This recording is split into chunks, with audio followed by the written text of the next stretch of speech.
خلاصہ کیا ہے؟ سورۃ الفاتحہ۔ سورۃ الفاتحہ کو ام الکتاب کہتے ہیں۔ ام کا مطلب ایک خلاصہ ہے، یعنی پورے قرآن پاک کا خلاصہ۔ اور حدیث جبرائیل کو ام السنہ کہتے ہیں۔ سنت کا مطلب ہے دین، ام کا مطلب خلاصہ، پورے دین کا خلاصہ۔ قرآن پاک کا خلاصہ سورۃ الفاتحہ ہے، اور تمام احادیث کا خلاصہ جو ہے وہ حدیث جبرائیل ہے۔ مشکوٰۃ شریف حدیث کی بڑی کتابوں میں سے ہے۔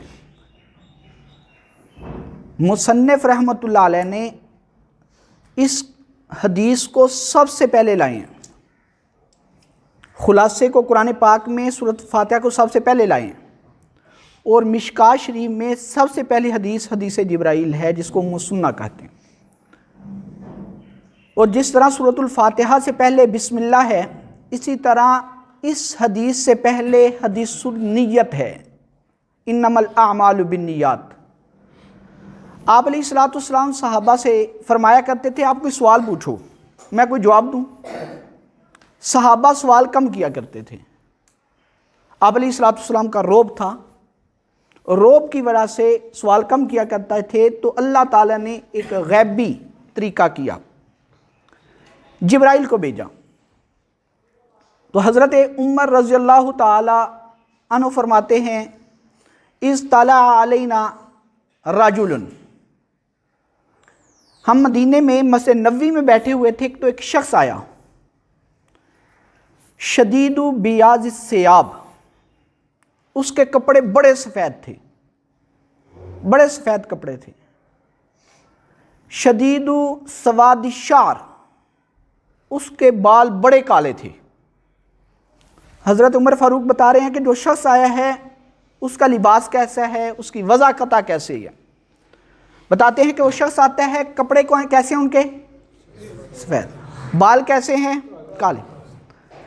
لا یرا علیہ اثر السفر، اس پر سفر کے کوئی آثار نظر نہیں آ رہے۔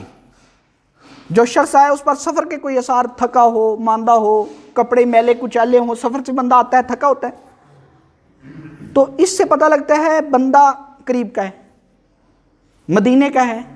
لیکن لا یعرف منا احد، اس بندے کو کوئی پہچانتا بھی نہیں، اس سے پتہ چلتا ہے بندہ دور کا ہے۔ بتایا کہ کپڑے سفید پہنے ہوئے ہیں، بال اس کے کالے ہیں، سفر کے آثار نہیں ہیں، اور جانتا بھی کوئی نہیں۔ سفر کے آثار ہوتے تو پتہ چلتا دور سے آیا ہے، سفر کے آثار نہیں، پتہ ہے مدینے سے آیا ہے، لیکن ہم میں سے کوئی جانتا بھی نہیں، تو اس سے پتہ چلتا ہے بندہ دور کا ہے۔ تو حضرت عمر رضی اللہ تعالیٰ عنہ فرماتے ہیں وہ شخص آیا، آتے ہی اس نے دو زانو بیٹھا، جیسے اتحیات کی شکل میں بیٹھتے ہیں، دو زانو بیٹھا اور اپنے ہاتھ اپنی رانوں پر رکھ لیے۔ ادب کا طریقہ بتا دیا کہ شاگرد کو استاد کے سامنے بیٹھنے کا طریقہ کیا ہے، اور ساتھ یہ بھی بتا دیا کہ علم سیکھنے کے لیے سفید کپڑا ہونا چاہیے۔ سفید کپڑا علم کو کھینچتا ہے۔ امام شافعی رحمۃ اللہ فرماتے ہیں کہ سفید کپڑا پہنا کرو، یہ علم کو کھینچتا ہے، یہ علم کو اپنی طرف کھینچتا ہے، اور نبی اکرم صلی اللہ علیہ وسلم کو پسندیدہ لباس سفید لباس ہے۔ وہ شخص سوال کرتا ہے اخبرنی عن الاسلام، اس نے کئی سوالات کیے، ان میں سے پہلا سوال اس نے کیا کہ اخبرنی عن الاسلام، مجھے اسلام کے بارے میں بتائیے کہ اسلام کیا ہے، اسلام کے بارے میں خبر دیجیے۔ آپ علیہ الصلوۃ والسلام نے 5 چیزیں بیان کی، ان تشہد لا الہ الا اللہ وان محمد رسول اللہ، لا الہ الا اللہ کی گواہی دو کہ اللہ کے سوا کوئی معبود نہیں ہے، اور محمد صلی اللہ علیہ وسلم اللہ کے رسول ہیں۔ پہلی چیز بتا دی کہ کیا ہے، زبانی اقرار کرنا اللہ کی وحدانیت کا، اور محمد الرسول اللہ صلی اللہ علیہ وسلم کی نبوت کا اقرار کرنا۔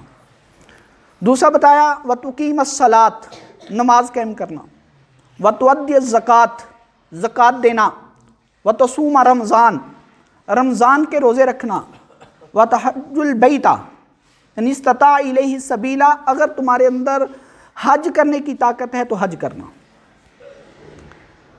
اسلام کیا ہے؟ وہ شخص پوچھتا ہے اسلام کیا ہے؟ آپ علیہ الصلوۃ والسلام نے بتایا لا الہ الا اللہ کی گواہی دینا، محمد الرسول اللہ صلی اللہ علیہ وسلم کی گواہی دینا، نماز قائم کرنا، زکوٰۃ دینا، رمضان کے روزے رکھنا، اور اگر طاقت ہے تو حج کرنا۔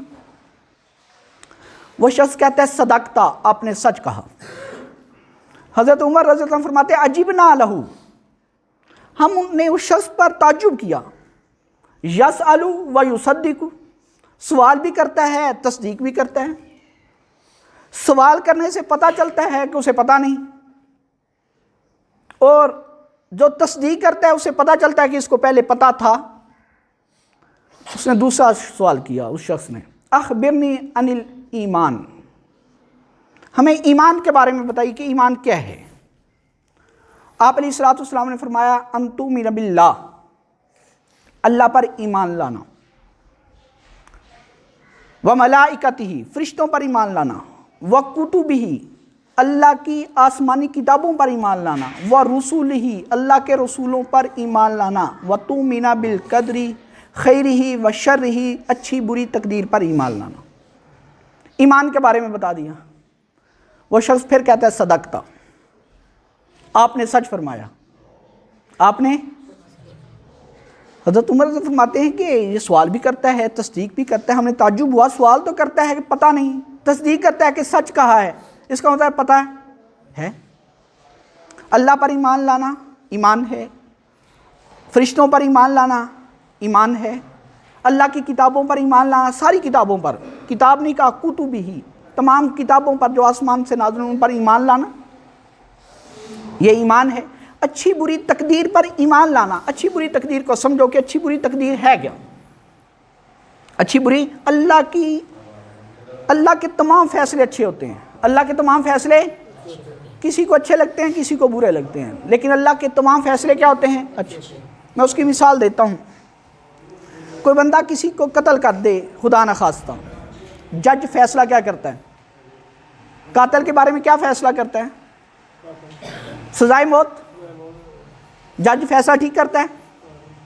جج فیصلہ ٹھیک کرتا ہے، سارے کہیں گے ٹھیک ہے، لیکن اس بچے جس کو سزائے موت ہوئی ہے اس کے والدین کیا کہیں گے؟ جج نے فیصلہ ٹھیک کیا۔ تو قاتل کے والدین کو وہ فیصلہ برا لگے گا، لیکن جج کا فیصلہ ٹھیک ہے۔ اسی طرح اللہ کے فیصلے ٹھیک ہیں، اللہ کے فیصلے، لیکن کسی کو اچھے لگتے ہیں کسی کو برے لگتے ہیں۔ اب وہ شخص ایک اور سوال کرتا ہے، وہ سوال کرتا ہے اخبرنی عن الاحسان، مجھے احسان کے بارے میں بتائیے کہ احسان کیا ہے؟ احسان کس کو کہتے ہیں؟ آپ علیہ الصلوۃ والسلام نے ارشاد فرمایا ان تعبد اللہ کأنک تراہ، تو اللہ کی عبادت اس طرح کر گویا کہ اللہ کو دیکھ رہا ہے، اللہ کی عبادت اس طرح کر جیسا کہ تو اللہ کو دیکھ رہا ہے۔ نماز پڑھ رہا ہے تو ایسے ہی نماز پڑھ جیسا کہ تو اللہ کو دیکھ رہا ہے۔ فَإِن لَمْ تَكُنْ تَرَاهُ، اگر یہ تیرے اندر طریقہ نہیں آ سکتا تو ایسا محسوس کر گویا کہ اللہ تجھے دیکھ رہا ہے۔ پہلا کیا ہے؟ عبادت کیسے کرنی ہے؟ جیسے تو اللہ کو دیکھتا ہے۔ اگر یہ نہیں ہو سکتا تو پھر ایسی عبادت کر جیسے اللہ تجھے دیکھ۔ پہلی عبادت کو کہ تو اللہ کو دیکھے اسے مشاہدہ کہتے ہیں، اور تو اللہ کو نہ دیکھے اللہ تجھے دیکھے اسے مراقبہ کہتے ہیں۔ مشاہدے والی کیفیت نبیوں کی ہوتی ہے، مراقبے والی کیفیت جو ہوتی ہے یہ امتیوں کی ہوتی ہے۔ مشاہدے والی کیفیت کس کی ہوتی ہے؟ نبیوں کی۔ مراقبے والی کیفیت کس کی ہوتی ہے؟ یہی وجہ ہے کہ انبیاء کی عبادت کا اجر زیادہ ہوتا ہے۔ آپ علیہ الصلوۃ والسلام ایک سجدہ کریں، پوری امت کروڑ ہا سجدے کر دے، لیکن نبی صلی اللہ علیہ وسلم کے ایک سجدے کے برابر کیوں؟ ان میں سے کئی وجوہات ہیں، ان میں سے ایک وجہ یہ ہے کہ نبی عبادت کرتے ہیں تو وہ مشاہدے کے ساتھ کرتے ہیں کہ انک تراہ، جیسا کہ اللہ کو دیکھ رہے ہیں۔ اور امتی عبادت کیسے کرے گا؟ جیسا کہ اللہ اسے دیکھ رہا ہے۔ اس کے بعد لمبی حدیث ہے، وہ کہنے لگا کہ مجھے قیامت کے بارے میں بتائیے. وہ شخص کہنے لگا مجھے قیامت کے بارے میں بتائیے. آپ علیہ السلام فرماتے ہیں مل مسئول عنہا بِأَعْلَمَ مِنَ السَّائِلِ. سوال کرنے والا بھی نہیں جانتا, جواب دینے والا بھی نہیں جانتا. سوال کرنے والا بھی نہیں جانتا قیامت کے بارے میں, جواب دینے والا بھی. قیامت کے بارے میں کسی کو علم نہیں. اللہ تعالیٰ نے قرآن پاک میں 5 چیزیں بیان کی ہیں کہ اللہ کے علاوہ ان چیزوں کا کسی کو علم نہیں ہے. کسی اور نشست میں, کسی اور بیان میں بتاؤں گا کون کون سی 5 چیزیں. ان میں سے ایک چیز ہے قیامت. قیامت کب آنی ہے یہ کسی کو نہیں پتا. وہ شخص پھر کہنے لگا انا اماراتھا, قیامت کی نشانیاں پھر بتا دو. قیامت کا پتہ نہیں تو قیامت کی. آپ علیہ السلام نے نشانیاں بیان کی. ایک نشانی ان تلد الامۃ ربتہا, ماں اپنے آقا کو جنے گی. باندی اپنے آقا کو جنے گی. ماں جو جنم دے گی وہ اپنے آقا کو جنم دے گی. گویا کہ ماں ہوگی غلام, بیٹا ہوگا آقا. اور ایسے ہے, باپ ہوگا غلام اور بیٹا کیا ہوگا آقا, سردار. بیٹا ہی کہتے ہیں نا باپ کو, تینوں کا نہیں سمجھے, تجھے کیا پتا, تو نہیں جانتا, دنیا کو میں جانتا ہوں, میں پڑھا لکھا, مجھے پتا ہے. تو کیا اسکولے گیا کون نہیں, تینوں کی پتا ہے. کون کہتا ہے, اولاد کہتی ہے نا. پالا کس نے, فیسیں کس نے بھری, بیماری میں, دکھ میں, درد میں شریک کون ہوا. رشتہ دیکھنا ہو تو بیٹا کہتا ہے, یہ حقیقت ہے, بیٹا کہتا ہے کڑی میرے پسند ہی ہونی چاہیے تھی. ماں پہ ان کی پتا رشتہ کنوں کے اندر.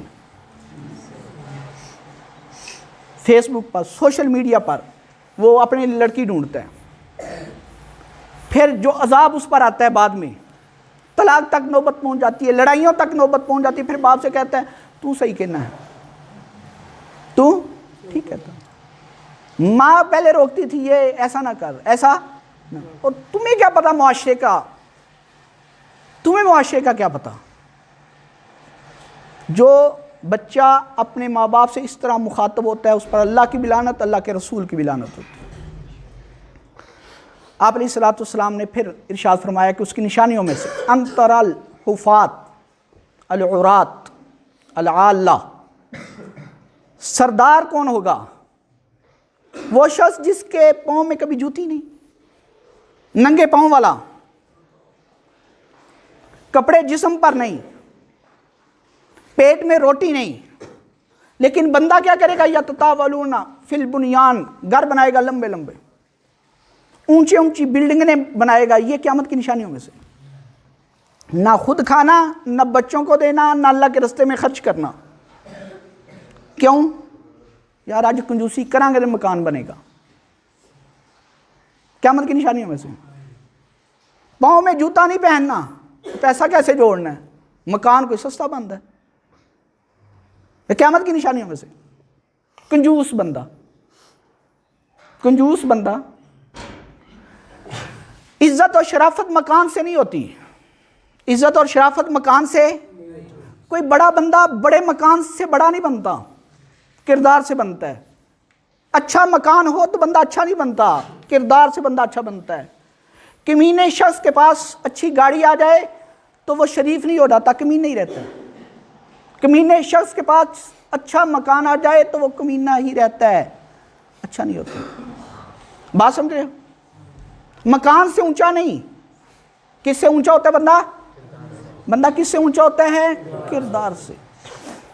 آج ہمارے آئیڈیل کون ہیں, ہمارے نوجوانوں کے پسندیدہ آئیڈیل ماڈل کسے سمجھتے ہیں, وہ ماڈل سمجھتے ہیں اچھا ایکٹر ہو, اچھا ایکٹر, فلم سٹار ہو, اچھا سنگر ہو, اچھا ڈانسر ہو.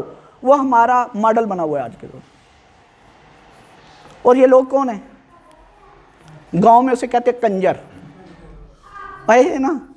اور شادیوں پر جب آتے تھے اور جوتے مارنے کے لیے ان کو کیا کہتے تھے, پانڈا. کنجر کہتے تھے نا. یہی کنجر شہر میں گئے ہیں, ان کا نام کچھ اور پڑا ہے. یہی کنجر میڈیا پر آئے ہیں، سنگر، ڈانسر، ایکٹر، اداکار، فنکار، گلوکار، لوگ کمینے تھے، لوگ کیا تھے؟ پیسہ دیکھا ہے، ان کا فیشن دیکھا ہے، چھوٹی چھوٹی چڑیاں انہوں نے پہنی ہوئی ہیں، ان کی ٹانگیں دیکھی ہیں، ان کا میک اپ دیکھا ہے، ہم نے کہا یہ ہمارا ماڈل ہی ہے، ہمارا آئیڈیل ہی ہے، اور ہمارے نوجوانوں نے اسے ماڈل کیوں مانا؟ اس وجہ سے ہم نے صحابہ کے واقعات ان کو سنائے نہیں کہ ہمارے صحابہ کیا تھے، ہمارے صحابہ کیا تھے، ہم نے بتایا ہی نہیں کبھی۔ تو مسلمان نوجوان جو ہے وہ بڑے بڑے مکان بنا کر، اچھی گاڑی لے کر، وہ محسوس یہ کرے گا کہ میں کامیاب ہو گیا، میں کیا ہو گیا؟ کامیاب، اور اس پر فخر کریں گے، لمبے لمبے مکان، اونچی اونچی بلڈنگیں بنا کر وہ کیا کریں گے؟ ایک اور چیز، مسجدوں میں اونچی آواز ہوگی، یہ قیامت کی نشانیوں میں سے اونچا بولنا، کیا مسجد میں یہ ساڈی مسجد ہے، یہ کہ مسجد کس کی؟ کہتے ہیں یہ ہماری مسجد ہے، اس محلے میں یہ ہماری مسجد ہے، اس محلے میں چلے تو یہ ہماری۔ مسلمانوں کی کون سی ہے؟ ان المساجد للہ، مسجدیں کس کی ہیں؟ اللہ کی۔ یہ بریلویوں کی، یہ دیوبندیوں کی، یہ قیامت کی نشانی ہے۔ مسجد کس کی؟ اللہ کی تھی، اللہ کی عبادت کے لیے تھی، ریاضت کے لیے تھی، تلاوت کے لیے تھی، نوافل پڑھنے کے لیے تھی۔ اب اس میں بھی مقابلے ہوتے ہیں، ہماری مسجد میں اے سی، آپ کی مسجد میں نہیں لگا، ہماری مسجد میں ٹائل پتھر، آپ کی مسجد میں نہیں لگا، ہماری مسجد میں گرم پانی، آپ کی مسجد، یہ آپس میں مقابلے ہوتے ہیں۔ کاش ہمارا نوجوان ہماری مسجد میں اتنے نمازی، آپ کی مسجد میں کم کیوں ہیں؟ ہماری مسجد میں اتنے بچے پڑھنے والے، اتنے بچوں کی تربیت ہوتی ہے، تمہاری مسجد میں کیوں نہیں ہوتی؟ مقابلہ اس میں کرنا چاہیے تھا۔ آج مقابلہ ہوتا ہے پکی مسجد کس کی، دروازے اچھے کس کے، شیشہ کس کی مسجد میں لگا ہوا، پتھر کس کی مسجد میں لگا، یہ مقابلے۔ حضرت عبداللہ بن مسعود رضی اللہ تعالیٰ غریب تھے، چھوٹا قد تھا، چھوٹی چھوٹی ٹانگیں تھی، چھوٹا قد تھا۔ ایک بندہ کہنے لگا آپ اس کو بڑی عزت دیتے ہیں، آپ علیہ السلام کی خدمت کیا کرتے ہیں، مسواک ان کے پاس، تکیہ ان کے پاس، لوٹا ان کے پاس ہوتا تھا۔ کسی شخص نے کہا چھوٹی چھوٹی پتلی پتلی ٹانگوں والا، آپ علیہ السلام نے فرمایا یہ احد پہاڑ سے زیادہ وزنی ہے، یہ احد پہاڑ سے۔ آپ علیہ السلام بیٹھے ہوئے تھے، حدیث ہے، بیٹھے ہوئے تھے، ایک شخص گزرا، آپ علیہ السلام نے صحابہ سے پوچھا اس کے بارے میں کیا رائے ہے؟ صحابہ کہنے لگے کہ یہ کسی سے بات کرے لوگ بات سنتے ہیں، کسی کے گھر رشتہ مانگنے جائے رشتہ لوگ دیتے ہیں۔ دوسرا شخص گزرا، آپ علیہ السلام نے پوچھا اس شخص کے بارے میں کیا رائے ہے؟ تو لوگ عرض کرنے لگے یا رسول اللہ صلی اللہ علیہ وسلم یہ بات کرے لوگ بات نہیں سنتے، کسی کے گھر رشتہ مانگنے جائے کوئی رشتہ اسے نہیں دیتا۔ آپ علیہ السلام نے ارشاد فرمایا یہ جو پہلا بندہ تھا پوری زمین اس سے بڑھ جائے، یہ اکیلا بندہ اس سے باری ہے، یہ بعد والا بندہ ان سب سے کیا ہے؟ مولوی کو منہ کیوں نہیں لگاتے لوگ؟ غریب ہے، کوئی اس کی سنتا ہی نہیں، کوئی اس کی مانتا ہی نہیں۔ پہلے مریض ہو گھر میں خدا نہ خواستہ ڈاکٹر کے پاس لے کے آتے، اچھے ڈاکٹر کے پاس لے کے آتے، جب خدا نہ خواستہ جواب ہو جائے، گھر آ جائے مریض، تو مریض کبھی مسجد میں نہیں آیا، مسجد کی گلی سے نہیں گزرا، کبھی تلاوت نہیں کی، تو بچوں کے ہاتھ پیغام بھیجتا ہے کہ مول صاحب نے آخیا دے قرآن پاک پڑھن میرے واسطے۔ زندگی میں کیا تھا؟ خود کیوں نہیں پڑھا؟ یہ حقیقت ہے، خود بعد میں آخر میں مولوی یاد آئیں، بھئی مولویوں سے قرآن پاک پڑھاؤ، خود بھی پڑھو، مولویوں سے قرآن پاک پڑھاؤ خود بھی۔ ایک بندہ میرے پاس آیا، کہنے لگا تھوڑے دن پہلے کی بات ہے کہ میری دادی واسطے قرآن پاک چاہیے۔ میں نے کہا میں بچوں کو کہہ دیتا ہوں، طالب علموں کو کہہ دیتا ہوں جتنا پڑھا ہے آپ کی دادی کو ثواب پہنچا دے۔ کہتے آج نہیں، پرسوں۔ میں نے کہا بچوں نے جتنا قرآن پاک پڑھا ہے وہ آج دعا کریں گے، بخش دیں گے تیری دادی کو۔ کہتے آج نہیں، پرسوں۔ میں کہا کیوں؟ کہ پرسوں 10 میں، پرسوں کی ہے 10 میں۔ آپ کی دادی کو آج قرآن پاک کی ضرورت نہیں ہے، برادری کو آگے کیا ہوا ہے، رسم و رواج کو آگے کیا ہوا ہے. پھر فخر سے کہتے ہیں اپنی دادی دے ختم تے ہاں 10 دیگاں پکائیاں. کنیاں دیگاں؟ کھانے والا کون آیا تھا؟ غریب بندہ آیا تھا. غریب بندے کو تو آنے کی اجازت نہیں تھی. یہی 10 دیگیں ان کے پیسے کسی بیوہ کے گھر دیتے، کسی مسکین کے گھر دیتے، اس کے پیٹ سے دعا، دل سے دعا نکلتی اور آپ کی دادی بخشی جاتی. آپ کی دادی، ایک واقعہ سنا کر بات ختم کرتا ہوں. ہمارے ایک بہت بڑے عالم گزرے ہیں، علامہ دوست محمد قریشی رحمۃ اللہ علیہ. بہت بڑے عالم، بہت بڑے مناظر، بہت کتابیں لکھی ہیں، وکیل صحابہ تھے اور صحابہ پر بڑی کتابیں لکھی ہیں، بڑا دفاع کیا ہے، قرآن پاک کا دفاع کیا ہے، ختم نبوت کا دفاع کیا ہے، صحابہ کا دفاع کیا ہے. بہت بڑے بزرگ تھے. وہ 5 سال کی عمر تھی ان کی. تو باپ ان کا کہنے لگا کہ میں اپنے بچے کو دل کرتا ہے حافظ قرآن بناؤں. باہر نکلے لے کر گھر سے، تو دوست محمد قریشی 5 سال کے تھے. تو ماں نے آواز دی اندر آ جا، اساں نہیں پڑھانا، اساں بچہ پڑھانا نہیں. باپ کہنے لگا سارے بچے کما رہے ہیں، ایک بچہ اللہ کے راستے میں دے دے، ایک بچہ اللہ کے، باقی سارے دنیا میں کام آئیں گے، یہ آخرت میں کام آئے گا جب کوئی بھی ہمارے کام نہیں آئے گا، یہ ہمارے کام آئے گا. بچے کو لے کر چلے گئے. جس واقعہ مختصر کرتا ہوں، بچے کو لے کر گئے مدرسے میں. مدرسے والوں نے کہا ہمارا داخلہ پورا ہو گیا، ہمارا داخلہ، ہمارے پاس خرچہ نہیں ہے، ہمارے پاس روٹی نہیں، بچہ بے شک یہاں داخل کروا جا، روٹی ہم نہیں دیں گے. علامہ دوست محمد قریشی رحمۃ اللہ علیہ کے والد صاحب کہنے لگے روٹی میں خود لے آیا کروں گا، میں گھر سے روٹی لے آیا کروں. گھر دور تھا، 5 سال عمر تھوڑی سی عمر ہوتی ہے. بچہ پڑھنے کے لیے بیٹھا، باپ دوپہر کو نہ آیا روٹی لے کر، رات کو بھی نہ آیا. رات کا وقت ہوا تو بچہ مدرسے کی چھت پر کھڑے ہو کر رونے لگا. چھوٹے تھے علامہ صاحب، 5 سال کی عمر تھی، بھوک برداشت نہ ہوئی، رونا شروع ہو گئے، اونچی اونچی آواز سے رونا شروع ہوئے. تو محلے میں ایک بوڑھی عورت نے آواز سن لی. بوڑھی عورت بچے کو بلا کر کہتی ہے کیا بات ہے؟ انہیں آخر بھوک لگی. کیا لگی ہوئی ہے؟ بچے کو بھوک برداشت تو نہیں ہوتی. انہوں نے سمجھا شاید کسی قاری صاحب نے مارا ہوگا، کسی بچے سے لڑائی ہوگی. میں کہا کوئی بات نہیں، پہلے میں روٹی پکاتی تھی ایک اور اکیلی بیٹھ کر کھاتی تھی، شوہر میرا فوت ہو گیا ہے، اولاد میری ہے نہیں، اب سے تو میرا بیٹا ہے. اب میں نے 2 روٹیاں پکانی کرنی ہے، ایک تو نے کھانی کرنی ہے، ایک میں نے کھانی کرنی ہے. ایک تو نے کھانی کرنی ہے اور ایک.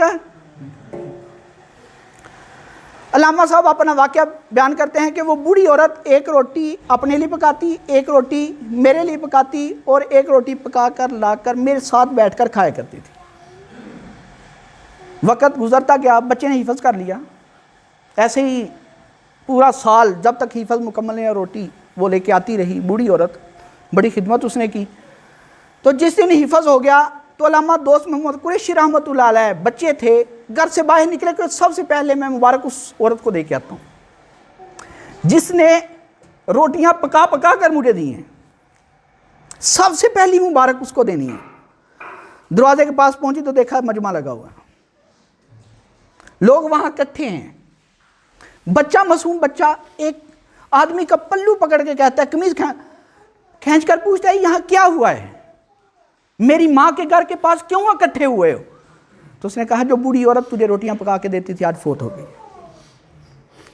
جو بوڑھی عورت تجھے روٹیاں پکا کر دیتی تھی. جنازہ پڑھا گیا، مدرسے میں جنازہ لایا گیا، بچوں نے جنازہ پڑھا، دفنا دیا گیا. تو علامہ صاحب بھی واپس آ گئے. اگلے دن ایک اعلان کرنے والے نے گلی محلے میں اعلان کیا کہ بوڑھی عورت جو کل فوت ہوئی تھی وہ بخشی گئی، وہ بخشی گئی. یہ بچہ دوڑتا ہوا اس آدمی کے پاس گیا، تجھے کیسے پتہ ہے، تجھے کس نے بتایا؟ اس نے کہا کل جب ہم دفنا کے آئے تھے تو بھی وہاں تھا، میں بھی وہاں تھا، واپس آئے رات کو مجھے خواب آیا ہے. وہ اس نے سرخ پوشاک پہنی ہوئی ہے، بوڑھی عورت نے، جوان ہے اور سرخ پوشاک پہنی ہوئی ہے اور اللہ کی نعمتوں میں وہ ٹہل رہی ہے اور اس کے پاس ارد گرد اچھے اچھے کھانے ہیں، نہریں بہہ رہی ہیں، اچھے باغات ہیں. تو وہ تو بخشی گئی. تو میں نے اس عورت سے پوچھا کہ کیا وجہ ہوئی، کیسے بخشی گئی؟ اس نے کہا ساریاں نیکیاں ایک طرف، لیکن جو روٹیاں میں نے اس بچے کو پکا کر کھلائی تھی جو اس نے حفظ کیا تھا، اس کی وجہ سے میری بخشش ہوگی، سارے گناہ معاف کرتی، سارے گناہ معاف کرتی۔ تو جو آپ دیگیں پکاتے ہو نا، تو یہ کسی غریب کے گھر بھیجا کرو۔ میں آپ کو ختموں سے نہیں روکتا ہوں، میں فرقہ واریت کی آگ نہیں لگاتا ہوں، یہ کسی مسکین کا، آپ دیگ پکاتے ہو، یہ لوگ انگلیاں چاٹتے ہوئے باہر نکلتے ہیں تو ساتھ کیا کہتے ہیں؟ مرچوں اور مسالوں کی بات کرتے ہیں۔ پھر میت کے گھر کھانا فخر سمجھتے ہیں۔ نوجوان بیٹھے ہیں، نوجوان جاتے ہیں کسی میت کے گھر کھانا، میں نیا پلیٹاں کھا کے آئے، بڑے گھر کم کھاتے ہیں، میت کے گھر جا کے زیادہ کھاتے ہیں۔ اور پھر کوئی میت والا اگر چنے والی دیگ پکاتے تو کہتے ہیں انہوں نے چنے نے کیوں دیگ پکائی، انہوں نے کوئی ولیمہ ہے؟ میت کے گھر والوں کو تو کھانا کھلانا چاہیے، ہم وہاں کھڑے ہو جاتے ہیں کہ چلو جی سانوں بھی کوئی کھانا ملے۔ نہیں، میت کے گھر والوں کو کھانا کھلانا چاہیے، ان کے دکھ میں، ان کے درد میں شریک ہونا چاہیے۔ تو میں حدیث بیان کر رہا تھا، ثم انطلق، پھر وہ شخص چلا گیا۔ حدیث بیان کر رہا تھا کہ وہ شخص نے سوال کیے، ثم انطلق، پھر وہ شخص چلا گیا۔ تھوڑی دیر کے بعد آپ علیہ الصلوۃ والسلام نے پوچھا، عمر اتدری عن السائل، جو سوال کر رہا تھا تو جانتا ہے یہ کون ہے؟